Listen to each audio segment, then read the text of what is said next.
Okay. So, dear sisters and brothers, as I said, welcome once again to this time of intercession. And on behalf of the leadership team, I also want to thank every one of you here for being so committed to this time of intercession. As you know, it's almost a year and a half that this intercession is going on, and prayer is never go for waste. Prayer will never go for waste. And more things are won through prayer than the world could ever imagine. And so what I want to talk today this evening is, why command in the name of Jesus Christ? Why should I command in the name of Jesus? Yeah, we learned about commanding, how important it is to command in the name of Jesus. And I just want to give you a short and brief teaching on why to command in the name of Jesus. Simple reason. Then we need to command in the name of Jesus because the name of Jesus is above all other names. Amen. Praise God. This is amazing truth. Amazing truth. So the name of Jesus was given by a revelation of an angel. Yeah. No Google in those days to search and get a name.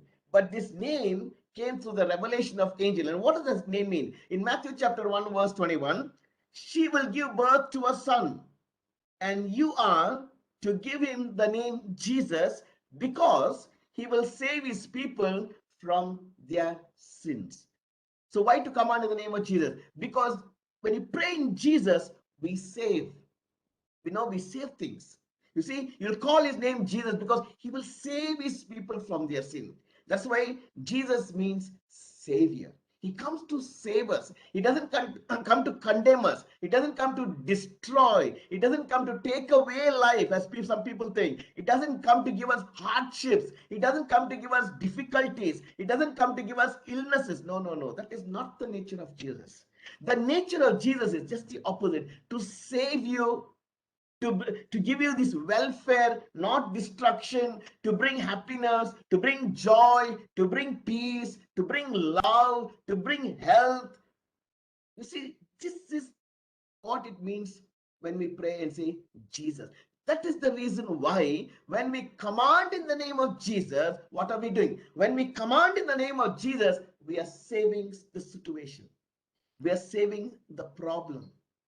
And that is why the name Jesus means to save. Okay. So Philippians chapter 2 verse 9. Why should we pray and command in the name of Jesus? Because Philippians chapter 2 verse 9 to 11 says, therefore God has exalted him, Jesus, to the highest place and gave him the name that is above every name.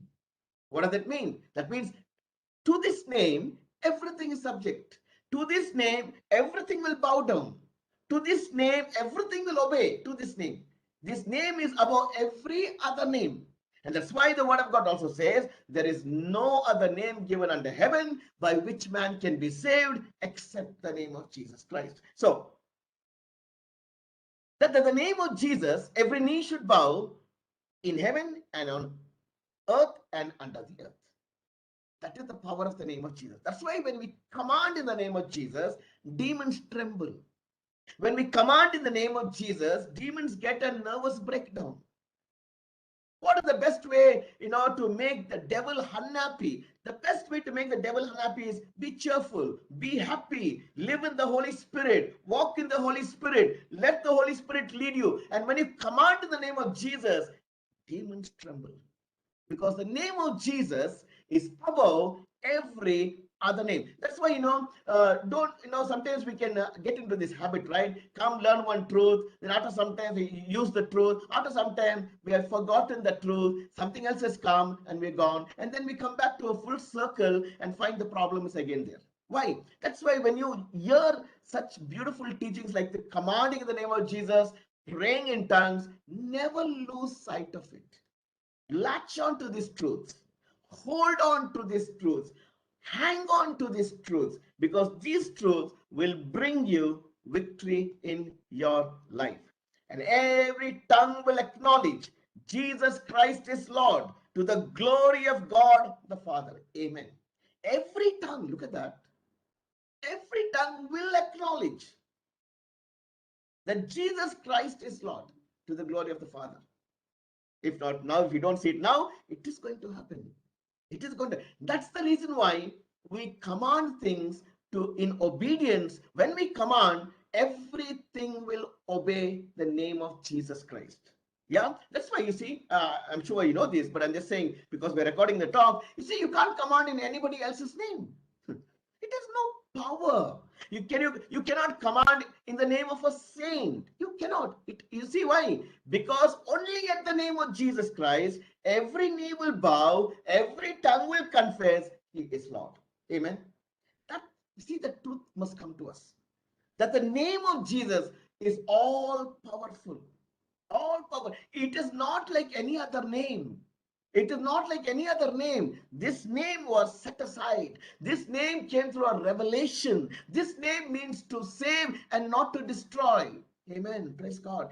This is the name that you and I should use. That's why use it every day in your prayer and, acknowledge the Lordship of Jesus over your life every day. Every day, acknowledge the Lordship of Jesus over your life, over your family, over your children. Lordship of Jesus. That means what? The Lord Jesus is in control of everything in our lives. That's what it means to acknowledge the Lordship of Jesus. So, why command in the name of Jesus? Because when you command in the name of Jesus, you will get victory in 4 areas, 4 key areas. Yeah, what are they? Number 1, you will get victory over sin. When you command in the name of Jesus, you will get victory over sin. First, look, let's get into the scripture. 2 Corinthians 5:21. For God made Christ, who never sinned, to be the offering for our sin. Look at that, how amazing, man. So that we could be made right with God through Christ. See that? We become the righteousness of God. Amen. As if there is no sin anymore in us. Why? Because when the Father sees us, he sees the Son. He sees Jesus. He doesn't see us. He sees Jesus. Holy, without blemish. The Lamb of God that takes away the sin of the world. God made Christ, who never sinned, to be an offering for our sin. Amen. Therefore, we don't have to carry our sin. Christ has already carried our sin and paid for that sin, fully paid. Jesus paid fully. And that's why we have victory over our sin. So when we command in the name of Jesus Christ, there is victory over sin. What kind of sin? It can be an addiction. It can be a pattern in life. It can be a habit in life. And it can also be, like seemingly not very serious sins. No, it can be like lies, gossip, slander. Everything is a sin. It's a sin. So when you command in the name of Jesus, you must command your nature to change. Command the sin to die. That's why don't just command once, twice, but look at your nature. Allow the Holy Spirit to search you. Search me, God, and know my heart. Try me and know my thoughts. See if there is any wicked way in me. Lead me in the way everlasting. Allow the Holy Spirit to search your heart. Bring it to God. If you see lust, or if you see any addiction, wrong patterns in life, wrong relationships in life, command it to die in the name of Jesus Christ. Experience freedom in your life. Experience freedom. Don't let it hang in there. Don't let it remain there. No. God has created us for freedom. You will know the truth, and the truth will set you free. Romans 10, verse 13 says, for everyone who calls in the name of the Lord will be saved. Amen. So beautiful. Everyone. So the more we take the name of Jesus, the more we command in the name of Jesus, the more we call on the name of Jesus, you will be saved, says the word of God. Okay. Romans 10 verse 9 says, if you confess with your mouth that Jesus is Lord, believe in your heart God raised him from the dead, you will be saved. And I use the scripture in my morning personal prayer every day. Every day. Praying tongues, meditating on the scripture, praying in tongues, confessing the Lordship of Jesus, believing. If you confess with your mouth, declaring, make it a decree, not silently proclaim it. Jesus is Lord over my life, over my family, over my ministry, over my marriage, over my health, over my finances. Proclaim the Lordship of Jesus. If you confess with your mouth that Jesus is Lord and believe in your heart, God raised him from the dead, God will save that situation. He will save you. And that is why we need to command in the name of Jesus also for areas in our life, not only for other people, but make sure we command so that we experience victory. Point number 2. Why to command in the name of Jesus? Because it brings victory over sickness. Mark 16 verse 18b says, they will place their hands on sick people, they will get well. Amen. Amen. They will, not maybe, will. And if they're not getting healed, probably we have not laid hands. We're not laid hands. In our intercession, I find so many of you praying for other people, which is, yes, that is intercession. Intercession is all about praying for people. But I want to ask you one thing. Did you take a phone and call them and pray for them? Apart from raising that petition, during our personal prayer, personal petitions. Have you called the phone, taken the phone, prayed for that person? Can I pray for you on the phone? And if you get a chance, can you lay hands and pray for them? See, this is victory. This is the victory that you and I should get. Because when you command in the name of Jesus, victory is there over sickness.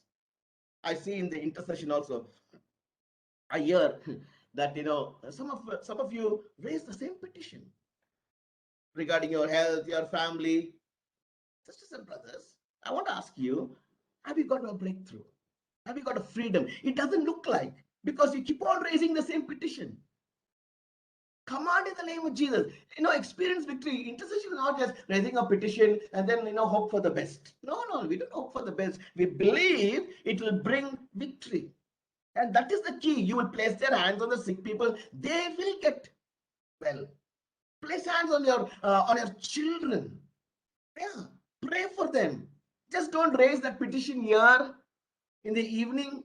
Pray for my children. Pray for my spouse. Pray for this person. Yes, we will pray because community prayer is important. Why are we here? If 2 or 3 agree upon anything, it shall be done. Amen. Yes, but there's another dimension too. The another dimension is God will tell you, you pray. You pray. Exercise your faith. Lay your hands. Take the phone. Send a WhatsApp message. I'm praying for you. Pray like this. Tell them how to pray for themselves. When people call, so many people, ask me for prayer or message me for prayer. I just tell them one thing. You pray. You pray to the Holy Spirit, you will get breakthrough. It is the Holy Spirit that brings the breakthrough. It's not Colin or Priya or anybody else. No. It is the Holy Spirit, and that is what is important in our life. In my name. Mark 16 verse 17 says, in my name, if you lay hands, you will recover. In my name. See the power in the name of Jesus. That's why we command in the name of Jesus. So when we command, we must command correctly. Don't say, I command you to go. No. I command you to go in the name of Jesus Christ. It will obey you. If you don't use the name of Jesus, it will not obey you. Because only at the name of Jesus, every knee will bow and every tongue will confess. And that's very, very important. Yeah. So over sickness, Acts chapter 3, verse 6. But Peter said, I don't have any silver or gold for you, but I'll give you what I have. In the name of Jesus Christ the Nazarene, get up and walk. See that? How Peter used the name of Jesus. Why did he walk? Because of the name of Jesus. He said, in the name of Jesus, I command you. So when we command, we must be clear to make sure it is correct. In the name of Jesus, I command.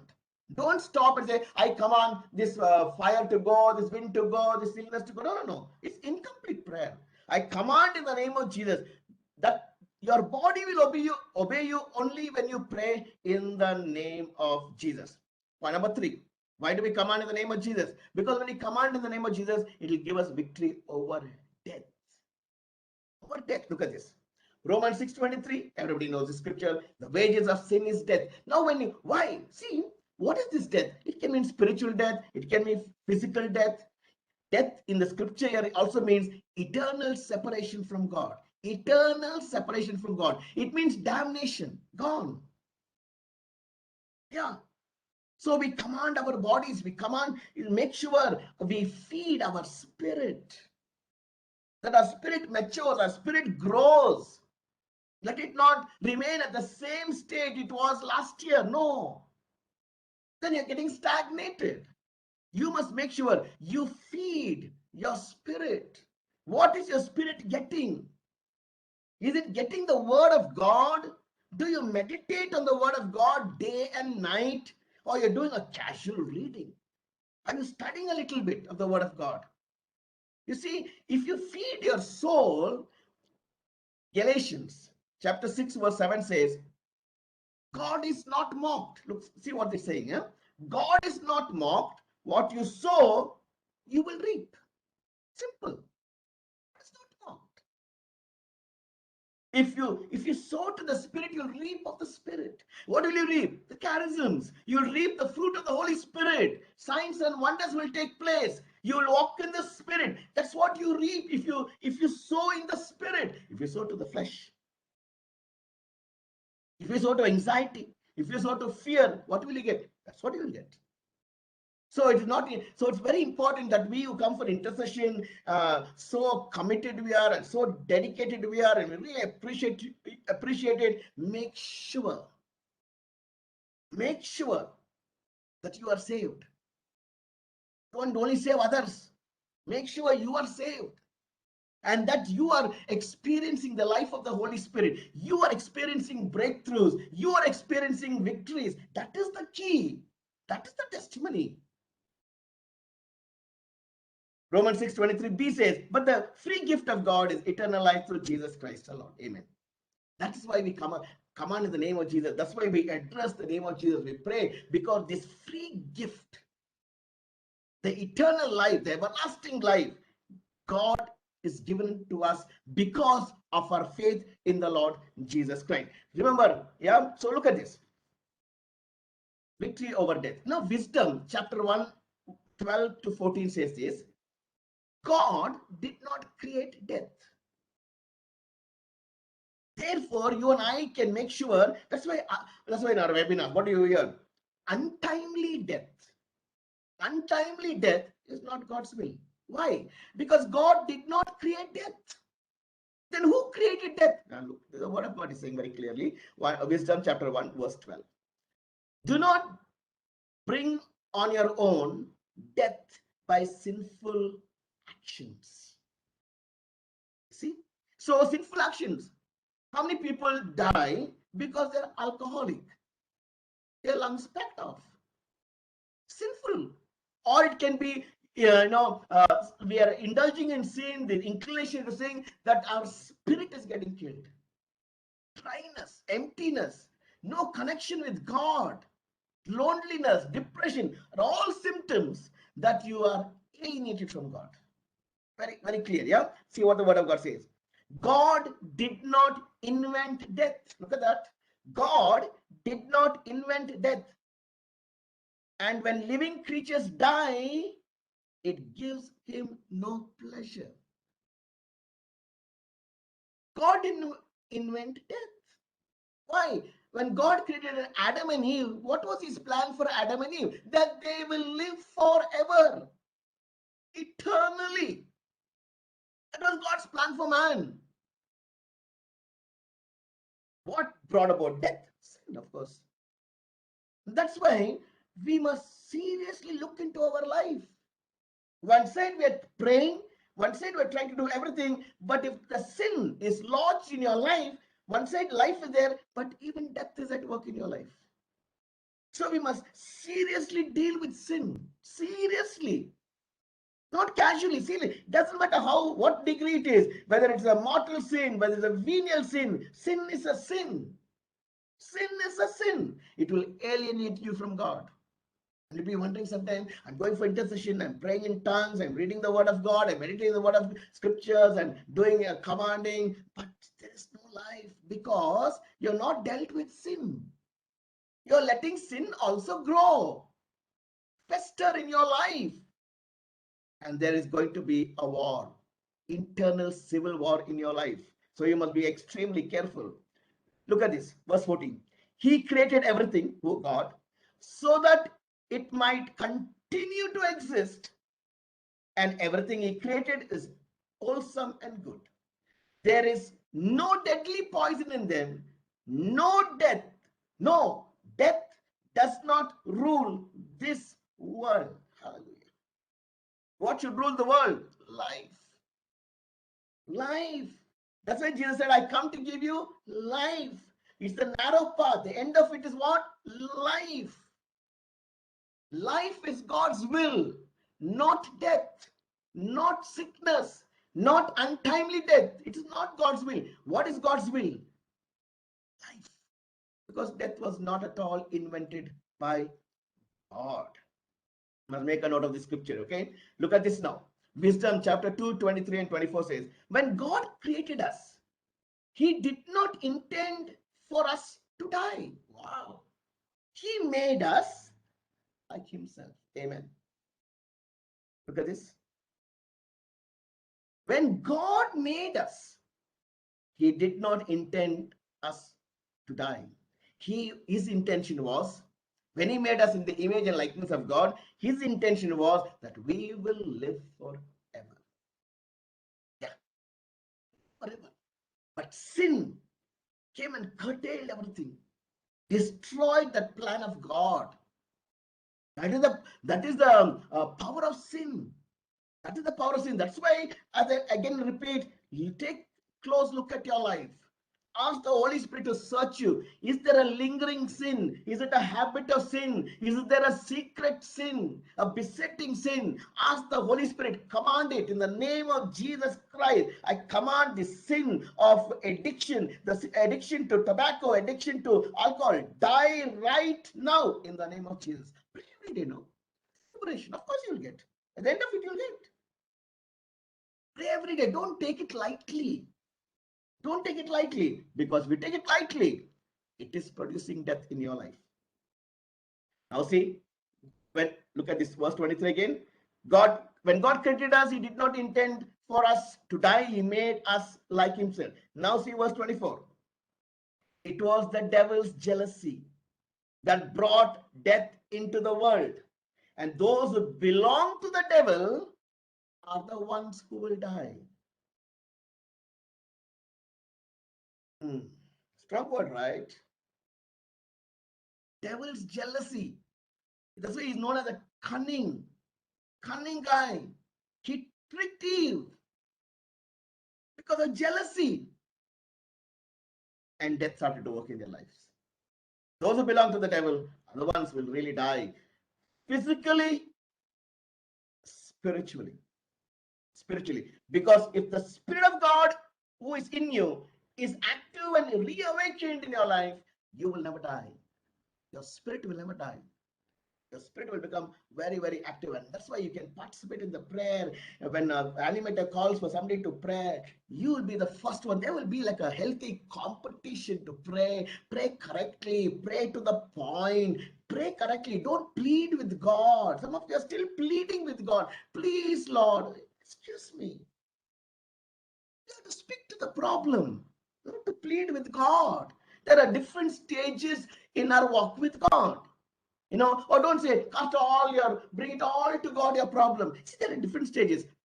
1 Peter chapter 5 verse 7 says, cast all your cares upon Jesus. Is it valid? Yes.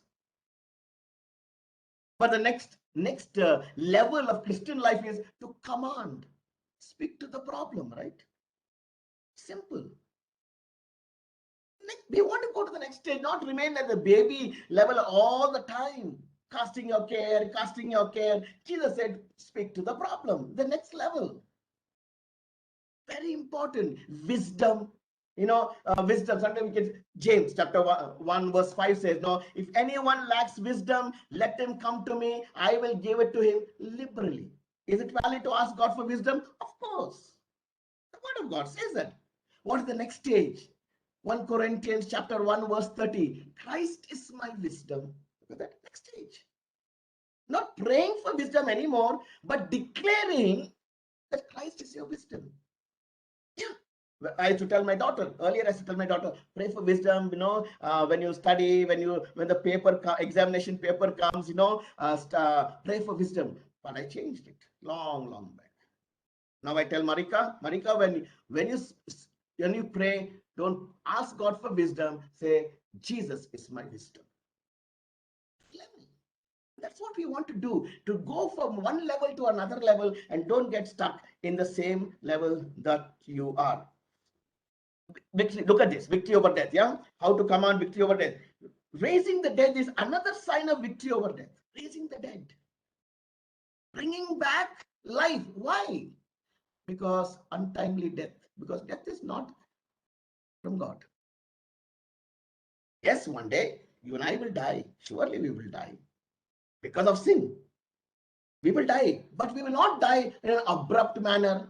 Suicide, depression, accident, untimely death. We will not die like that. You will not die like that. I will not die. Psalm 118, verse 17. I will not die. I will live and give glory to God. I will not die. I will live for the glory of God. What Jesus said, we know this, right? We're not going to detail Jesus. That's why he raised Lazarus. Why did he have to raise Lazarus, Jairus' daughter? Why did he have to do that? Because untimely death. He raised them up, brought back life to both of them. Paul also did this. Paul was preaching once, whole night. These guys were all sitting listening. One guy sat too at the edge of the wall. That's why it is always good to come and take the first seat, isn't it? Edge of the wall, he fell. He died. He fell down. Paul raised him up. Untimely death it was. Paul raised this guy. And that's why Jesus is saying here in Mark chapter 10, verse 8, heal the sick, look at that, and raise the dead. So raising the dead is also God's plan and God's mission. And of course, we can spiritualize this, right? Because we have not seen it, we can spiritualize. Raise the dead means raise the spiritually dead people. Yes, that is one truth. But when Jesus is saying here, raise the dead, he is talking about raising the physically dead person. It's not spiritual. Heal the sick, raise the dead, cleanse those who have leprosy, drive out demons. Freely you have received, freely give. Sisters and brothers, here it is. Freely you have received, freely give. Are you giving the gospel? Are you sharing the gospel? Are you telling people about the two keys? Whoever you pray for, are you telling them, hey, this is the way. I want to teach you how to fish. Stand on your 2 feet. Fight the battle. You will win it. Teach them the two keys. Freely you have received. Freely give. That is important. That is important. Other than be going against this verse, isn't it? We have received it. We don't give anything. And that will bring death again. When you don't share the good news, when you don't share what you have received, it will bring death to your life. Last point, why to command in the name of Jesus? It will bring victory over Satan. 1 John chapter 3 verse 8 says, 1 John chapter 3 verse 8 says, but the Son of God came to destroy the works of the devil. What are the works of the devil? Yeah. Sin. The work of the devil.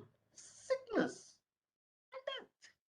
They're the works of the devil. The enemy is trying to work against us because we are made in the image of God.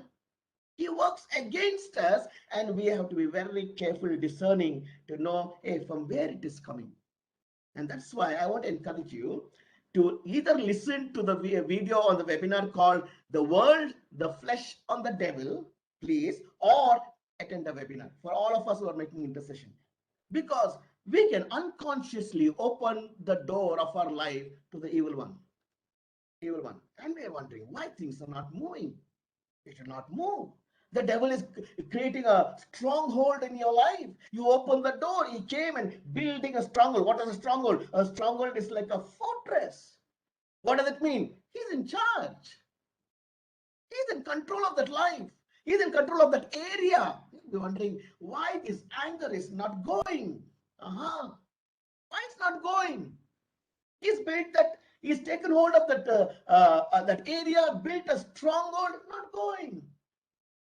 Why? That is why, be careful. That is why I'm saying, have a discerning mind. Please attend that webinar. See, go to the YouTube, look at it, please.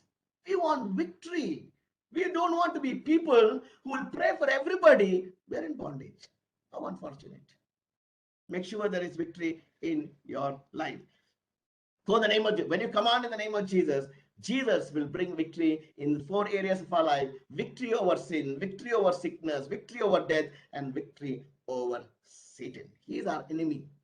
He is our enemy, and God will bring victory in our lives. So let us turn to the Lord as we come to the end of it, end of this session. Lord Jesus, we want to thank you that your name is above every other name, to which every knee will bow, every tongue will confess you are Lord. Thank you for revealing to each one of us here the power of your name, that we can boldly confess your name and boldly command in your name, because you have given us that authority as sons and daughters of God. Thank you, Holy Spirit, for opening our blind eyes, that we can see more clearly now. Earlier it was dim, veiled, but now more clearly we see the truth and we see the light.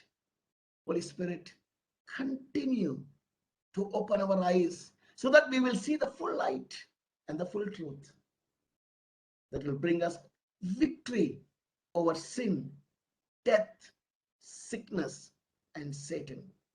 Jesus' mighty and matchless name we pray. Amen. In the name of the Father, and to the Son, and to the Holy Spirit. Amen.